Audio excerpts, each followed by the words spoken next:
Hi dears, ഇന്ന് നമുക്കൊരു engagement mehndi ചെയ്യാൻ പോവാം. അപ്പോൾ ഇന്നത്തെ നമ്മുടെ ലൊക്കേഷൻ വരുന്നത് ബീച്ച് ഓർക്കിഡിലാണ്.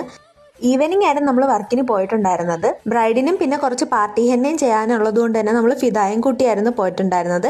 മെഹന്തി ബൈ ഫിദ എന്നാണ് ആളുടെ ഇൻസ്റ്റാഗ്രാം പേജിന്റെ പേര്. അങ്ങനെ പിന്നെ നമ്മൾ വർക്കൊക്കെ സ്റ്റാർട്ട് ചെയ്തു. ബ്രൈഡിന്റെ പേര് ഉമയെന്നാണ്. ആളൊരു സെമി ബ്രൈഡൽ ഡിസൈൻ ആയിരുന്നു ചൂസ് ചെയ്തിട്ടുണ്ടായിരുന്നത്. ഞാൻ അവിടെ ബ്രൈഡിന് മെഹന്തി ഇടുന്ന സമയം കൊണ്ട് ഫിദ അവിടെ പാർട്ടി ഹെന്ന ചെയ്യുന്നുണ്ടായിരുന്നു. പിന്നെ നമ്മുടെ ബ്രൈഡ് ഒരു കൊല്ലംകാരിയും ഗ്രൂം ഒരു എറണാകുളംകാരനുമാണ്. പിന്നെ ഈ കാണുന്ന ആളാണ് നമ്മുടെ ഗ്രൂമിന്റെ അമ്മ. ആൾ അടിപൊളിയായിരുന്നു. ആളുള്ളത് കൊണ്ട് തന്നെ ഞങ്ങൾക്ക് ബോർ അടിച്ചതേ ഇല്ല. ഞങ്ങൾ നല്ല എൻജോയ് ചെയ്തായിരുന്നു വർക്ക് ചെയ്തോണ്ടിരുന്നത്. പിന്നെ ഈ ഒരു വ്യൂ ഒക്കെ കണ്ടോണ്ടിരുന്നാണ് നമ്മൾ വർക്ക് ചെയ്തോണ്ടിരുന്നത്. നല്ല അടിപൊളിയായിരുന്നു.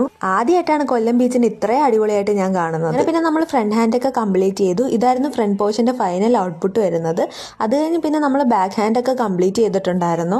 ബാക്ക് സൈഡിൽ ഇങ്ങനെ ഒരു ഡിസൈൻ ആണ് ബ്രൈഡ് ചൂസ് ചെയ്തത്. അങ്ങനെ പിന്നെ ഫിദയും പാർട്ടി ഹാൻഡിനെയൊക്കെ കംപ്ലീറ്റ് ചെയ്ത് ഫിദയുടെ വർക്ക് കഴിഞ്ഞ് അവള് വീട്ടിൽ പോയിട്ടുണ്ടായിരുന്നു. ഗ്രൂമിന്റെ സിസ്റ്റർ എത്താൻ 9:30 കഴിയുമെന്ന് പറഞ്ഞതുകൊണ്ട് ഞങ്ങൾ പുറത്തുപോയി ഫുഡൊക്കെ കഴിച്ചിട്ടായിരുന്നു നമ്മൾ തിരിച്ചു വന്നിട്ടുണ്ടായിരുന്നത്. ഗ്രൂമിന്റെ സിസ്റ്റർ സിമ്പിൾ ആയിട്ടുള്ള ഒരു മണ്ടാല ഡിസൈൻ ആയിരുന്നു ചൂസ് ചെയ്തിട്ടുണ്ടായിരുന്നത്. ബാക്ക് സൈഡിൽ സിമ്പിൾ ആയിട്ട് ഫിംഗറിൽ മാത്രം വരുന്ന ഒരു ഡിസൈൻ ആയിരുന്നു ചെയ്തത്. പിന്നെ ഫ്രണ്ടിനും കൂടി ഒരു കയ്യിൽ സെയിം ഡിസൈൻ തന്നെ ചെയ്തു കൊടുത്തിട്ടുണ്ടായിരുന്നു. ഫൈനലി ഒരു 12:30 ഒക്കെ ആയപ്പോൾ നമ്മൾ വർക്ക് കംപ്ലീറ്റ് ചെയ്തിട്ട് അവിടെ നിന്ന് ഇറങ്ങിയിട്ടുണ്ടായിരുന്നു. അപ്പോൾ ഇന്നത്തെ വർക്ക് ഇത്രയേ ഉള്ളൂ. ഇഷ്ടപ്പെട്ടാൽ ലൈക്ക് ചെയ്യണം, ഷെയർ ചെയ്യണം, കമന്റ് ചെയ്യണം, പിന്നെ ഫോളോ ചെയ്യാൻ മറക്കല്ലേ. അപ്പോൾ ഓക്കെ, ബൈ.